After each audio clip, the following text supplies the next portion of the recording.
Hello hi అండి అందరికీ నమస్కారం. Welcome back to our channel. ఈరోజు మన ఛానల్లో కరెంట్ అఫైర్స్ సెప్టెంబర్ మంత్కి సంబంధించి అండి. సో ఎవరైతే కాంపిటేటివ్ ఎగ్జామ్స్ కానీ ఎంట్రన్స్ ఎగ్జామ్స్ కానీ ప్రిపేర్ అయ్యే వాళ్ళు ఉంటారో సో నా ఛానల్ని అయితే ఫాలో అవ్వండి. సో వీడియోనైతే ఇంకెవరైనా ఎగ్జామ్స్కి అంటే ఎంట్రన్స్ కానీ కాంపిటేటివ్ ఎగ్జామ్స్ కానీ ప్రిపేర్ అయ్యే వాళ్ళు ఉంటే మాత్రం వీడియో అనేది షేర్ చేయండి. సో ఈరోజు మన ఛానల్లో నెక్స్ట్ బిట్ వచ్చేసి Indo Russian rifles private limited సంస్థ AK-203 రైఫిళ్ల తయారీ ప్రాజెక్టును అనుకున్న దానికంటే ముందుగా పూర్తి చేసి సరఫరా చేస్తున్నట్లు ప్రకటించింది.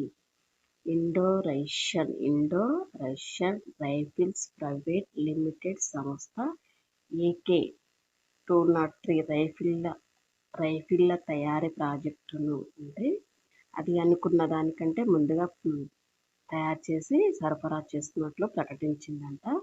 సో అయితే AK-203 రైఫిళ్ల జీవితకాలం ఎంత? దాని జీవితకాలం ఎంత అంటే 15,000 రౌండ్లు కంప్లీట్ అయినట్లయితే దాని జీవితకాలం ఎండ్ అయిందనమాట.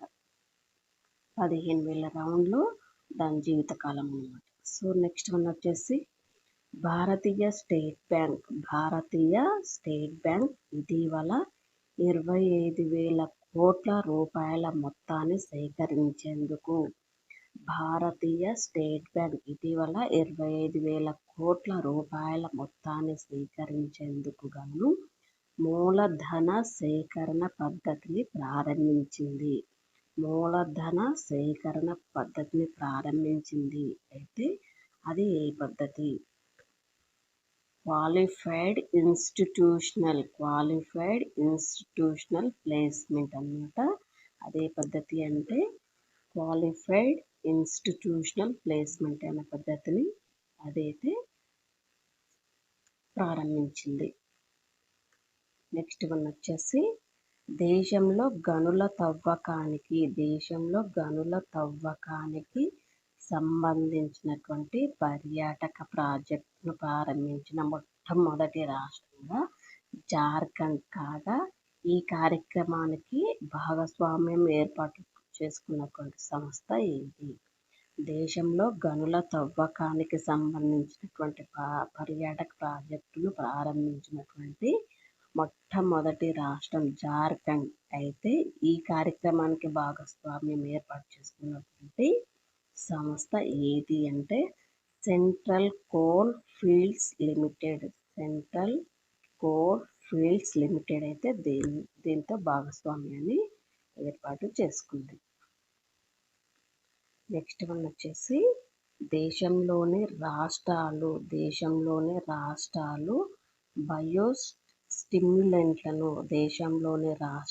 బయోస్టిమ్యులెంట్లను ఎరువులతో కలపడం తప్పనిసరి చేసే పద్ధతిని ఆపేయాలని కేంద్ర వ్యవసాయ మంత్రి సూచించడం జరిగింది. మన దేశంలో స్టిమ్యులెంట్ల పాలన ఏ నియంత్రణ కింద అమలు జరుగుతుంది? దేశంలోని రాష్ట్రాలు బయోస్టిమ్యులెంట్లను ఎరువులతో కలపడం ఆపేయాలని తప్పనిసరి పద్ధతిని ఆపేయాలని కేంద్ర వ్యవసాయ మంత్రి అయితే సూచించారంట. సో మన దేశంలో స్టిమ్యులెంట్ల పాలన ఏ నియంత్రణ కింద అమలు జరుగుతుంది అంటే ఎరువుల నియంత్రణ ఆదేశం 1985 కింద అమలు జరుగుతుంది. నెక్స్ట్ వన్ వచ్చేసి 2025 హెన్లీ పాస్పోర్ట్ సూచీలో మొట్టమొదటి స్థానం పొందిన దేశం ఏది అంటే సింగపూర్ అన్నమాట. ఇక్కడ నేనైతే క్వశ్చన్ 2 టైమ్స్ చదువుతాను, ఆన్సర్ కూడా 2 టైమ్స్ అయితే చెప్తానండి. కొంచెం జాగ్రత్తగా వినండి, చూసి చదువుకోండి. సో లౌరియా నందనగఢ్లో ఉన్నటువంటి అశోక స్తంభం పైన ఉన్న చిహ్నం ఏది? లౌరియా నందనగఢ్లో ఉన్న అశోక స్తంభం పైన ఉన్నటువంటి చిహ్నం ఏది అంటే గుండ్రటి ఇనుప చట్రం పైన సింహం బొమ్మ. గుండ్రటి ఇనుప చట్రం పైన ఉన్నటువంటి సింహం బొమ్మ అన్నమాట. సో నెక్స్ట్ వన్ వచ్చేసి చోళ సామ్రాజ్య పాలకుల చారిత్రక నావికాయాత్ర. చోళ సామ్రాజ్య పాలకుల చారిత్రక నావికాయాత్ర జరిగి 1000 సంవత్సరాలు పూర్తయిన సందర్భంగా భారత సాంస్కృతిక మంత్రిత్వ శాఖ ఆది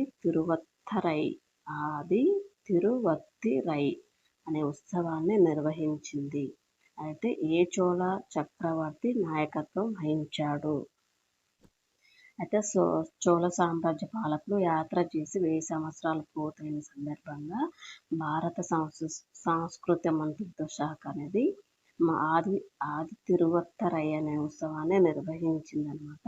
సో ఈ ఉత్సవానికి ఎవరు నాయకత్వం వహించారు అని అంటే ఒకటవ రాజేంద్ర చోళుడు నాయకత్వం వహించడం జరిగింది. నెక్స్ట్ వన్ వచ్చేసి గ్రేట్ రుయాహా నది ఎండిపోయిన కారణంగా ఇటీవల వార్తల్లోకి ఎక్కింది. అయితే ఈ నదికి అది ఉపనది. ఇటీవల గ్రేట్ రుయాహా నది ఎండిపోవడం వల్ల అసలు వార్తలోకి ఎక్కిందంట. సో అది ఏ నదికి అతిపెద్ద ఉపనది అంటే రుఫిజీ నదికి అతిపెద్ద ఉపనది అన్నమాట. హట్టి తెగ ప్రాచీన సాంప్రదాయాన్ని పునరుద్ధరిస్తూ జజ్జా పేరుతో సాంప్రదాయక వివాహాన్ని నిర్వహించడం జరిగింది. అయితే హట్టి తెగ మన దేశంలో ప్రధానంగా ఏ రాష్ట్రంలో నివసిస్తుంది?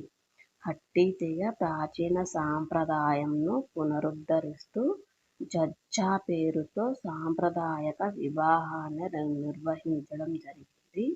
అయితే హట్టి తెగ మన దేశంలో ప్రధానంగా ఏ రాష్ట్రంలో నివసిస్తుంది అంటే హిమాచల్ ప్రదేశ్లో నివసించడం జరుగుతుంది. నెక్స్ట్ వన్ డిజిటల్ చెల్లింపుల కార్యకలాపాలను భారతీయ రిజర్వ్ బ్యాంకుకు చెందిన ఏ సూచి పర్యవేక్షిస్తుంది? డిజిటల్ చెల్లింపుల కార్యకలాపాలను భారతీయ రిజర్వ్ బ్యాంకుకు చెందిన ఏ సూచి పర్యవేక్షిస్తుంది అంటే డిజిటల్ చెల్లింపుల సూచి DPI. డిజిటల్ చెల్లింపుల సూచి అయితే పర్యవేక్షిస్తుంది. సో ఇది అన్నమాట ఈరోజు మన ఛానల్లో కరెంట్ అఫైర్స్. ప్లీజ్ ఈ వీడియోని అయితే షేర్ చేయండి, లైక్ చేయండి. అండ్ మరిన్ని కరెంట్ అఫైర్స్ కోసం అయితే మన ఛానల్ని అయితే సబ్స్క్రైబ్ చేసుకోండి. సో ఫ్రెండ్స్ కూడా ఎగ్జామ్స్కి ప్రిపేర్ అయ్యే వాళ్ళు ఉంటే కూడా వాళ్ళకు కూడా ఈ వీడియో అనేది షేర్ చేయండి. Thank you all of you. Keep watching.